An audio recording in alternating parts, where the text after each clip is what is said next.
everyone, and welcome to my channel. Today I want to start the first reading vlog for 2026. It is currently the 1st of January, which is pretty wild to me, like how did we even end up here, but I'm just gonna take it in stride, I guess. And the first thing I want to talk to you about is the books that I carry over from 2025 that I didn't quite finish yet. Now, if you have seen my January TBR, that won't be a surprise to you. I still feel a little bit, like I'm in a testing phase with the TBRs. So if you are watching my channel regularly, let me know how you feel about it. I'm worried it will be too much repetition between like the TBR where I show you the books, then the vlogs where I read the books, and the wrap up where I review the books.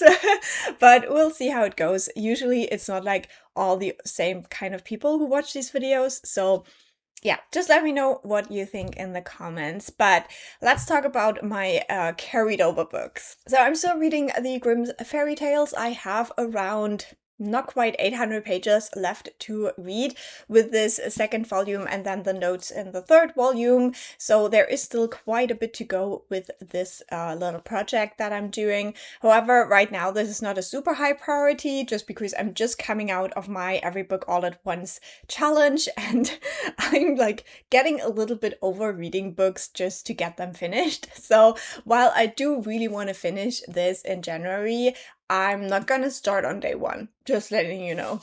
And then the other book I'm still reading from 2025 is Anyway the Wind Blows by Rowell. I have about 530-ish pages left in this one, so I have made a very little start so far.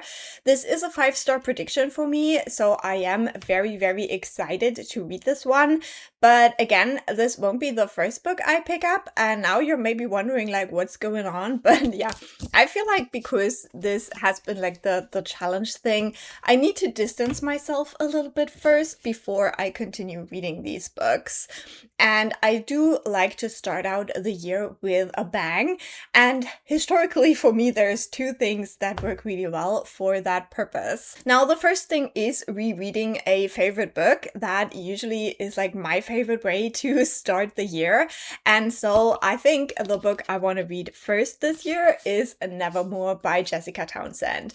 This is a middle grade following Morrigan Crow who has always believed that she will pass away on her 12th birthday, but before that can happen, she is whisked away to the magical world of Nevermoor by a mysterious man, and there she is put into a trial where technically she needs some kind of like magical ability to be like good in the trials, but she doesn't have one. And so she's a bit worried about what's gonna happen. I don't read a lot of middle grade, but this is honestly one of my favorite ongoing fantasy series, so I can't wait to get back into this world, and I think it will be just the thing to start the year with. Now, the other thing that works really well for me to start the year with is a Kingfisher book. So my first audiobook of the year is going to be Hemlock and Silver by Kingfisher. I think this is a bit of a different Snow White retelling. In this one, we follow a woman who knows poisons very well, and so the king appears in her little laboratory and asks her to find out what is happening to his daughter Snow because he thinks that she's being poisoned. So these will be the first kind of books that I want to pick up now in the new year, and I'll talk to you again when some actual reading has happened, because for now I think I'm gonna film like lots of end of the year content in the like next couple of days. I already spent like 4 hours prepping for that today, so yeah, we'll see when the reading will really kick off, but I'll definitely let you know.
Today is the 6th of January, and I do have some first reading updates for you. First of all, it is very refreshing not to do my every book all at once project anymore. I don't have to update you on like pages and spins and all of that. While it was really fun while it lasted, it's also really nice to now have the freedom to just read. As actually, yeah, I'm like really glad I left that behind in 2025.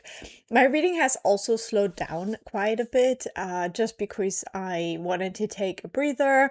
I did a lot of filming in the first couple of days of January, and then I was also not feeling super well this weekend, so I'm just going to prioritize some other things. I was catching up with my YouTube subscriptions because I had been like 2 weeks behind on those, and now I think it's like 4 days or 5 days, so I'm very proud of that.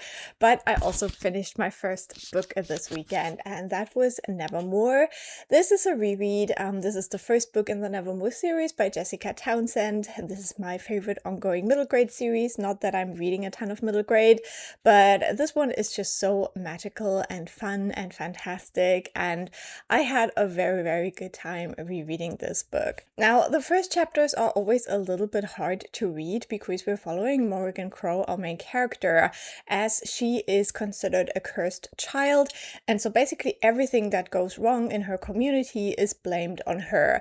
Like if she wishes someone a good day or good luck for a competition, they will break their leg or say they will like lose the competition, and they will all blame it on Morrigan. And so she's having quite a miserable life, and it's made like even more miserable by the fact that it has been prophesied that she will die on her 12th birthday. However, then this man shows up called Jupiter North, and he promised her that he can change all of that if she goes with him. And so she goes to Nevermoor with him, where she has never been before, and she will compete in some trials to enter the Wondrous Society. Now, the Wondrous Society is a place where a lot of people with like super special talents work together, come together, learn together. And she doesn't have a special talent, so for all of this book, Morrigan is like super, super scared that she will ultimately fail and will not be taken into the Wondrous Society. However, Jupiter is like, trust me, I know what I'm doing, leave that open to me. So it's Morrigan's job to get through the first 3 trials of this Wondrous Society, and then the 4th one where she's supposed to show her talent, Jupiter is like, I'm going to take care of that one. And what I forgot about this first book is that Morrigan is actually an illegal immigrant in this society. So Nevermoor is one of the free states, and it has a very strict border situation to these other states where Morrigan is from. And so because Jupiter uses basically like magic and his connections to get her into Nevermoor, she is there illegally.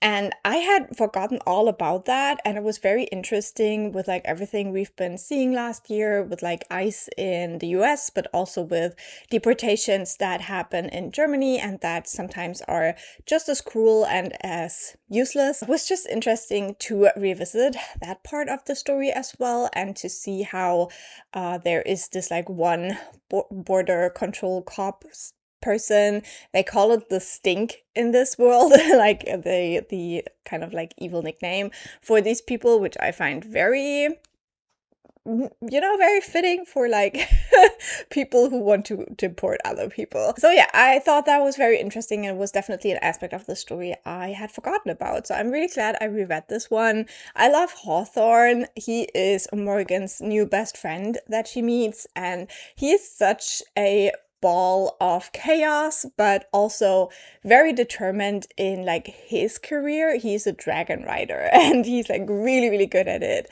And I love this combination of like portraying a kid that is just so full of chaos and stupid ideas, and at the same time he can be so determined and so good. add like his talent basically. I love that. So yeah, this was a lovely reread and I feel like I've talked about this one way too much. But yeah, the start of this year has been a lot. Like reading about the news with Venezuela has been extremely, yeah, just like hard. I have no idea what that means for the world we live in now. I think for some people, they don't even consider what, like, a lot of people are talking about, like, Venezuela right now, obviously, but like the medium and long term consequences of this, like, are what scares me. So yeah, basically yesterday should have been like my first day back to work, but I was just trying to like resituate myself in the world because I really haven't read any kind of like news during the like, you know, New Year, Christmas period. So that was an interesting experience. Now that I finished my first reread of the year, I do want to continue rereading the Nevermoor series. However, I think I'm going to space it out a little bit throughout January because I have one project that I feel like I can't really do in one go, and that is the Grimm's Fairytales. So my next goal would be to read another 100 pages of Fairytales today. Maybe today, we'll see about that. And then when I have read another 100 pages of these and the accompanying notes in the third volume, then I want to go into my next book. Now, I haven't quite considered whether I will continue on with Wundersmith next or whether I will read Anyway the Wind Blows. It also depends a little bit how long it will actually take me to read the next bit of the Fairytales. So today, the 6th of January, is a local holiday where I live, so I have the day off and I'm gonna use that day to put all the Christmas decorations away. And that is like the traditional date where we do that in like my region. And so I will be listening to my audiobook some more. I'm very excited about it because I'm currently listening to Hemlock and Silver by T. Kingfisher. And I'm now halfway through the book, a little bit more than halfway. And I am very glad I chose this as my first audiobook of the year. I'm having a lot of fun listening to it. I think T. Kingfisher is just such a safe bet for me. Even the books that aren't quite as popular from her, I really, really enjoy them. Like, I haven't read a bad Kingfisher book yet. And so I am having a really good time with Hemlock and Silver. In this one, we follow a woman called Anya, and she is a poison and antidote specialist. When she was young, one of her cousins was killed because he took poison. He ate fruit and he thought it was something else, but it was actually poisonous. And Anya was just like so compelled by that, how quickly it had killed him and how nobody really could do anything about it, even when they figured out what was going on, that she decided to like really invest and it became kind of like her special interest. Now she's a grown woman. She is also unmarried and doesn't have any children, and she still lives with her family and works on her antidotes, and whenever people need something, she will help them. But she's mostly more of a scholar or a researcher. But then one day the king shows up and he's like, hey, I'm gonna need your help. You have to come with me because my daughter is being poisoned and nobody can figure out how it's done and what is happening to her. So this is kind of a Snow White retelling, but like very turned on its head, very different perspective on everything, because we do have Snow, the daughter, who is being poisoned. There is an apple involved. There is also mirrors involved, and there is like this whole like mystery of like what's been done and how is it been done. So Anya isn't really excited about it, but she goes with the king to the castle and now she's there trying to figure out what's going on.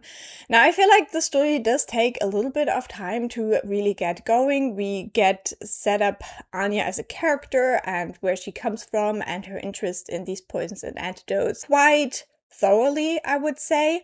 And then we do follow the journey to the castle and then all of that. Now, around 40% into the book, we get introduced to a talking cat. And I'm sold. I'm sold now. I love that cat. Grayling is amazing. I love him so much. Like, this is honestly reminding me of the cat in Fool's Errand a lot. And I love that cat as well. Grayling is a little bit more mysterious because he knows some things that Anya is trying to figure out. But yeah, I love the dynamic. I hope we get to see lots more of him. And I'm really intrigued to see how it will all wrap up. Last night, I was listening to a little bit where Anya was making some really big discoveries. And I was like, come on, connect the dots, connect the dots. And I was a little bit worried that it would take her longer to figure out kind of what we as readers can already figure out. But then she caught up. So I'm now very excited. We are currently in a very kind of like tense situation where Anya is trying to find something out in a environment that seems very strange and very dangerous. So yeah, this is the rest of my day probably. I will put some good hours into that audiobook while I put the Christmas decorations away. And I hope you wish me luck with that because I really hate doing it. But I think putting everything up is always more work because I do a lot more cleaning. Now I'm literally just putting everything away again. So yeah, this is what I'm gonna do today, and I'll update you when something interesting has happened.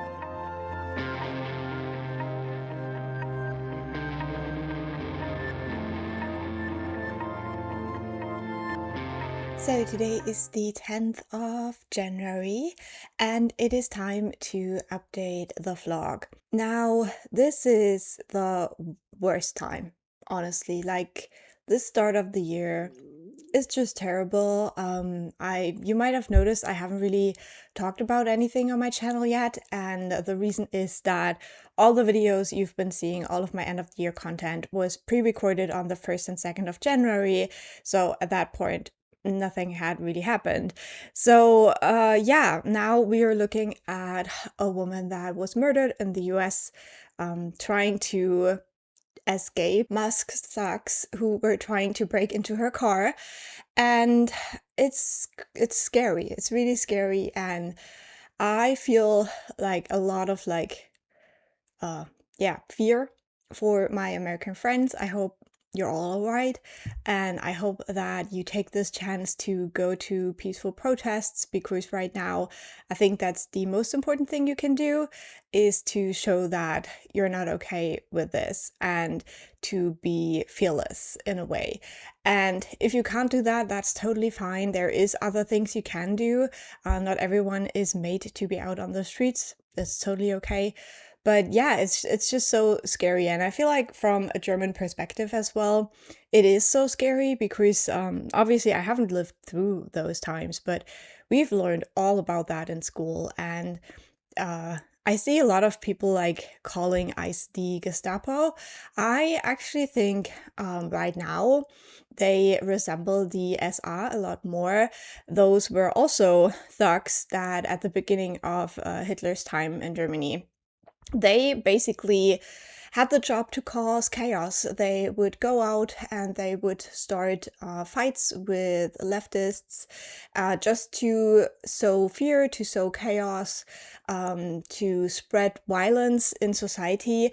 And I think that is exactly what ICE is doing right now. And I think that the protests we're seeing are making me more hopeful because in Germany back in the 1930s it worked really well. Like, people would not risk themselves to be attacked by these forces, and now a lot of people do risk their lives going out there, protecting their neighbors and all of that. And so that makes me very hopeful, but still you are on the verge of like the worst, like literally the worst. And it's like, I really truly believe that 2016 for a lot of the parts of the world will be a very decisive year. I think some of these things we've been seeing for like 10 years now. Yeah, I think we will have to decide whether we keep going along with all of that or whether we actually can do something about it. But this is not a political podcast. This is just, my 2 cents taken with a grain of salt. So let's talk about books. Since we last spoke, I did finish a book. I finished reading Hemlock and Silver by T. Kingfisher. This was the first new book I read this year, and I gave it 4 stars. I really enjoyed the book. I think that it had a good blend of like a little bit scary parts, mysterious parts, romantic parts, and just this like fairy tale feel to it. I did really like the world we get to explore with our main character of Anya, and I did really like the way the romance was put into the second half of the book. It was quite subtle, but it was also quite cute, and I definitely rooted for the couple. And yeah, T. Kingfisher is just the best at writing these like quirky, a little bit older female characters, and we love to see it because there is definitely a lack of that in a lot of publishing. So yeah, I had a really good time with this one. It's not my new favorite T. Kingfisher, but it is one of the ones that I have enjoyed more. Then the next audiobook I now started is Can't Spell Treason Without T. I'm a little bit more than 15% into the audiobook at this point, and I will listen to more of it in a second when I do my weekly cleaning of the flat. However, with this one, I'm so far quite unsure. I must say that the audiobook so far hasn't really caught my attention. I find myself like my thoughts just like wandering off while I listen to it a little bit. And even though we don't get a lot of world building, it feels a little bit info dumpy at the beginning. And I think it's just that the author is probably not so experienced, I guess. It just feels a little bit clunky. We do get a lot of information about the 2 main characters and their relationship because it is already an established relationship, and we don't really have like little past interceptions where we see them come together or something like that. We just learn all the information of how they met and how they came to be together and how their relationship has progressed until that point. We get that in a very info dumpy way, and it just feels a bit off. So I'm intrigued to see how that continues on. This is a series, but I won't feel bad DNFing the series if this first book doesn't work for me. So we'll just see. That is something I will definitely continue in a second. And then last night I also started reading Wundersmith by Jessica Townsend. This is the second Nevermoor book following Morgan Crow. In this one, Morgan is now part of the Wondrous Society, and we see her first adventures as well as her coming head to head with the big bad of the world again. I think that I will probably focus on this one during this weekend because currently the Read It Short little readathon hosted by my friend Cleo on the channel Bemused Bookworm is happening. And so the idea is to read short books. Now, I don't really have any short books on my January TBR, but this reads quite fast. Like, I read for about an hour yesterday and I'm like more than 50 pages in already. So I think I can definitely get this one read this weekend. Now, I had told you that I wanted to read 100 pages of the Fairytales before I continue on with Nevermoor. That so far has not happened. I have not really been in the mood to read this. So this is also still on my weekend kind of TBR list in my head to make more progress with the Fairytales. I think right now I have read about 75 more pages of this, so almost 100. But yeah, I definitely want to read some more in this before the weekend is over. So I don't really have any fancy plans for this weekend. I will just be cleaning and reading and doing some video stuff probably. Maybe I will finally start my Stranger Things rewatch, which I wanted to start on New Year's Eve, and I still haven't done it. There's just been a lot going on. I don't know if I talked about this yet. I don't think so, but I also watched the movie for Small Things Like These, which was one of my favorite books of last year. And so I was very intrigued to check out the movie, and I definitely enjoyed it. I think it is a movie where I found it hard to look away, and I have been struggling with my attention span when I watch stuff at home. So it felt like it was a really good movie because I was actually watching it, not doing like any second screen stuff. So I enjoyed that quite a bit. I think that Cillian Murphy was the perfect person to portray the main character because in the book you have so much inner monologue, and so it is always very hard to put that into a movie. There is very limited dialogue in the movie, but I feel like because you have these flashbacks, that's the word I was looking for a moment ago, and then also you have the facial expressions of Cillian Murphy that are just so strong that you still get the gist of the story, even if you don't have the inner monologue in that sense. And so, yeah, I enjoyed the movie. I don't know how it would be watching it without knowing the book first, because obviously I knew the book, but I think it's a good adaptation. I had a good time with it. And I think that's it for this update. Again, it's way too long. I don't know why I always talk so much. I'm very sorry, but yeah, I'll update you when something interesting happens.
So today is the 12th of January, and I do have a reading update. So during the weekend and the Read It Short readathon that I mentioned before, I did finish a book, which is always great, and I did finish reading Wundersmith by Jessica Townsend.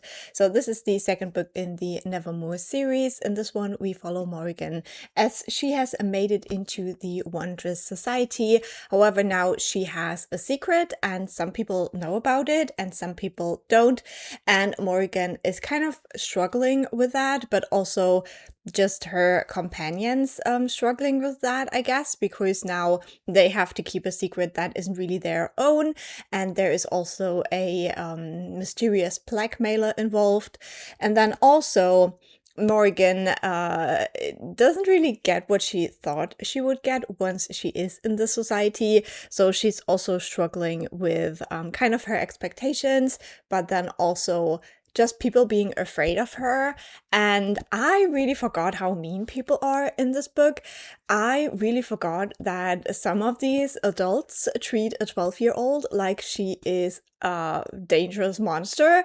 And it's just so frustrating to read. And I did love the ending because at the end, you do get this like very hopeful full circle moment in a way, and I do really love that.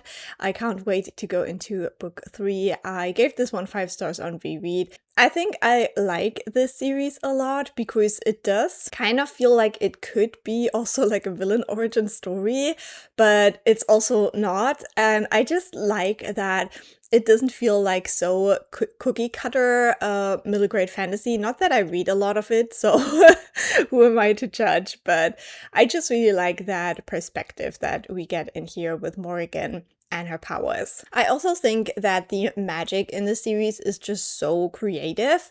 In the first part, that shines through with the trials that Morgan has to go through. In this one, we do have these wondrous acts that we explore, and I think it's so creative, just the way that this is portrayed. And on this cover, you can't really see it. On the American cover, there is one of the wondrous acts depicted, one of the darker ones, I would say. But yeah, I just really loved getting more of a glimpse of that magic. Now, for the fairy tales, my goal was to read 100 pages of the fairy tales before going into Wundersmith. That did not work out. I still have not finished reading those 100 pages, and now I would like to set myself the goal of reaching 100 pages of fairy tales more before I go into Hollowpox. So the challenge is on. I'm close to being halfway through the second volume, and then I still also have like all of this like notes stuff to look through. Now, a lot of this is not actually stuff that I will be reading per se, but some of it still is. So yeah, there's still quite a ways to go with the fairy tales, and they are so interesting. Like, I'm having a good time reading the fairy tales, and I do have stuff that I realize. So for example, there isn't really any fairies in the German fairy tales, because apparently the brothers Grimm thought that this wasn't like the original German kind of mythology that was imported from like other cultural areas, and so they took the fairies out in a way. They just made them like wise women and magicians and stuff like that. And then also you do have a lot of curses in the fairy tales. So in German that would be a Verwünschung.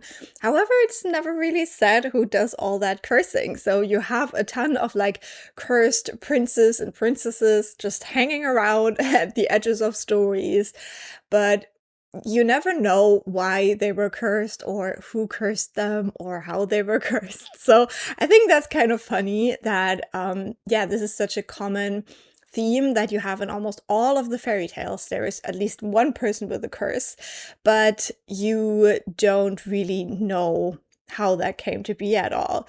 And then the other thing is, I read the 12 Dancing Princesses fairy tale, and that one, I think, in like more general imagination, that is very much a fae story. Like, they go into the fae realm and dance with fae princes.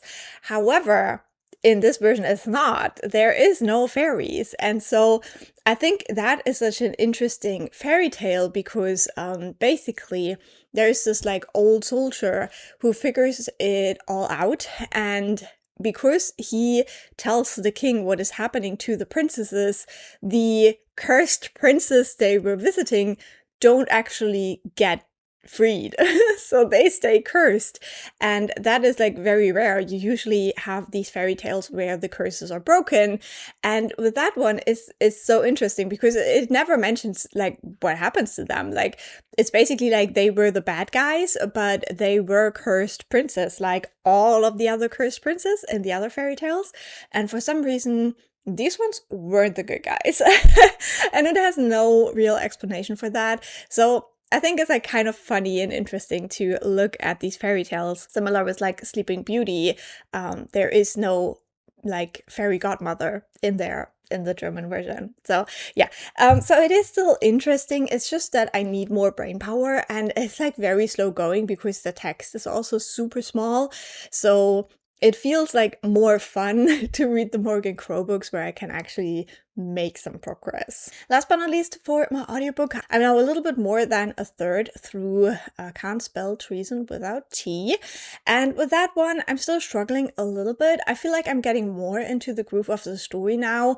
And I think that it probably wasn't a good idea to read Hemlock and Silver and then go straight into this one, because they both have this kind of like cozy feel to the narrative.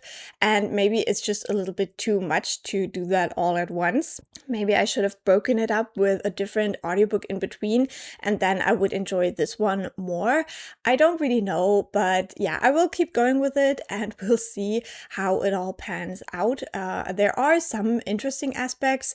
One thing I really liked about the relationship of our two characters is that they have this system that when they feel like they have a fight or that like something is not quite right in their relationship, they will ask each other, how do you feel? And then the person can just say everything that the person wants to say. And I think that is such a clever idea, like for like real life relationships, because on the one hand, that person like basically gets to like throw everything at you. However, because you have to initiate it with the question, you can also choose a moment where you yourself feel that you can take it. So you don't necessarily have to do it in a moment when maybe tensions are already high. You can wait a little bit and then initiate it and then like really talk it through. And I really like that. So I thought I'd mention it here if you need some relationship advice from a fantasy tale.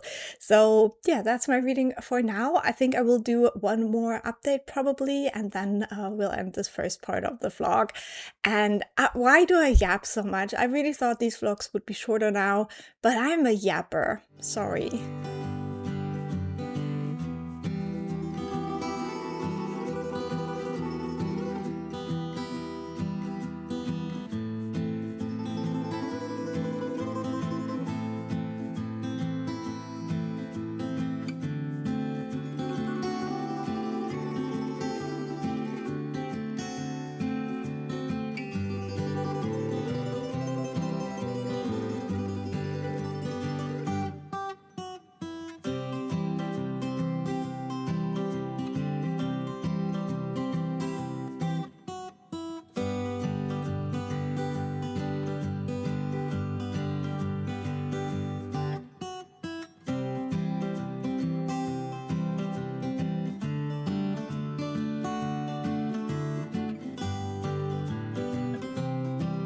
So today is the 17th of January, and with that we have come to the end of this vlog, and I want to wrap up my reading for this first half of the month. Now, first of all, I did make some more progress in the Grimm's Fairytales. I now have less than 200 pages to read in volume 2.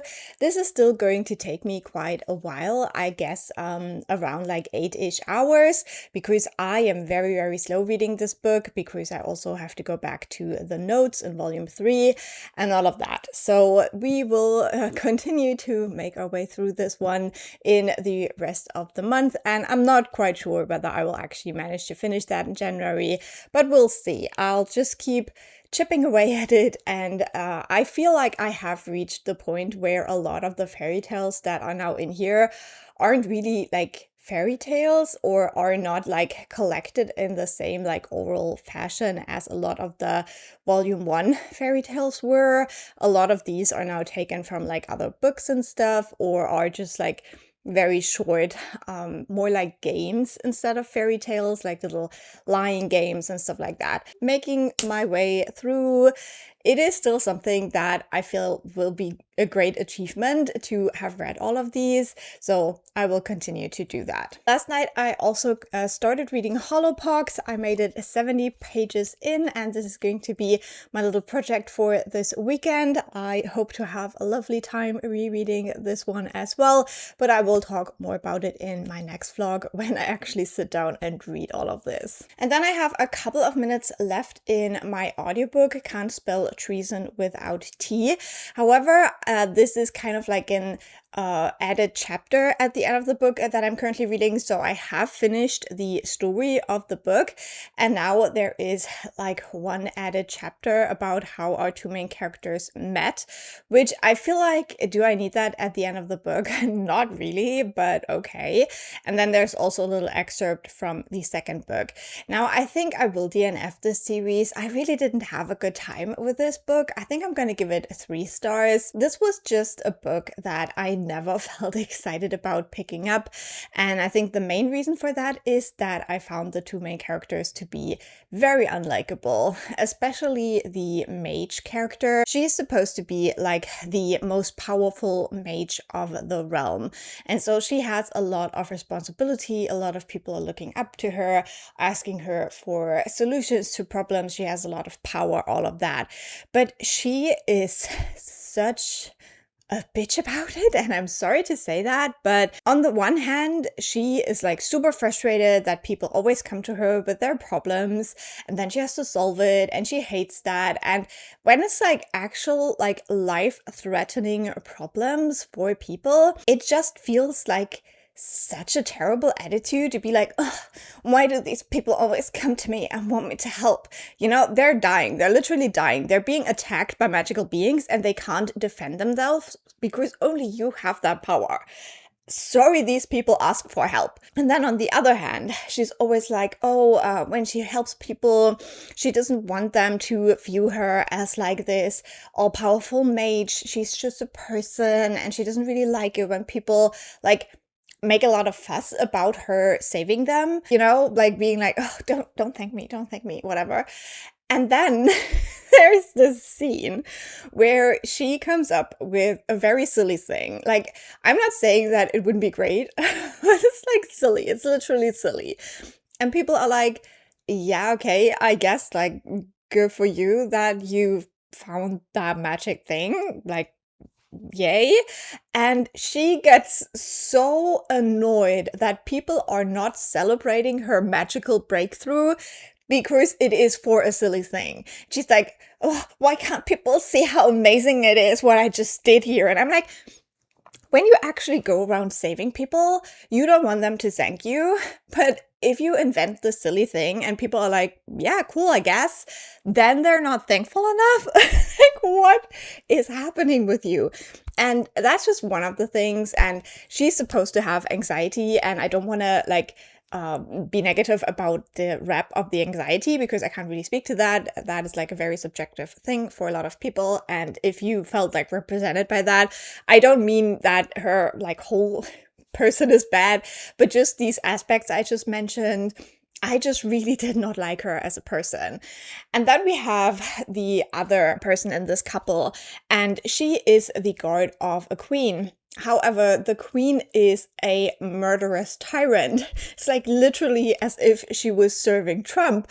And it's just like the scene when she decides that she has had enough made me so mad because, you know, you have this terrible queen who tortures her own people, who kills or has people killed all the time. She's famous for that. And then there is this moment, like it's right at the beginning of the book, where our main character, Raina, as a guard, she thinks there is a plot going on during this party and there are assassins and she tries to take them out. But through like a muddle of things, it is her life that is at stake. And basically they're trying to say like, hey, if you want your guard to live, then you do what we want. And the queen is just like, what do I care about this guard, you know? And it is so obvious because even the main character says, I know that this queen doesn't care about me and she doesn't care about anyone except for herself. And I know that I'm expendable. And then in that moment, she's like, but wait, like, am I actually expendable to her? Like, oh, hurt feelings. And that is the moment she decides to run away. It's not because this queen is terrible. I'm sorry, but if you need your own life to be in danger, to actually stop working for a tyrant, you're not a good person. And I feel like Raina does grow a lot more, and I did enjoy her arc more in the book. There are moments when she's talking to another person in the book, and she's talking about how she feels like she has lost so much lifetime to this evil queen, like serving her. So she does bring it up in a way. But yeah, just like overall, the vibes with these two characters were so off. And then their relationship, it is an established relationship. They have been together for 2 years secretly, and now they're kind of starting to build a life together. But the way that their relationship progresses, especially in the middle of the book, is so repetitive, silly. It's just silly. It's like two people who are not being adults in a way. So it starts out with Reyna, who has an injury and she doesn't get it treated. And so she develops like this really bad fever, and they have this big fight about like Reyna not taking care of herself, and like Kianth being like so distressed and worrying about her. And she has this like whole thing where she makes it all about herself, which fine, I guess. And then we turn around to kind of like the next episode, and it's like Kianth using up all of her magic in like this big fight, and she gets a fever, and like the whole discussion just turns around, and now it's like Reyna being like, oh, how could you do that? And I was so worried. And it's like, girls. We just had that. We just had all of that.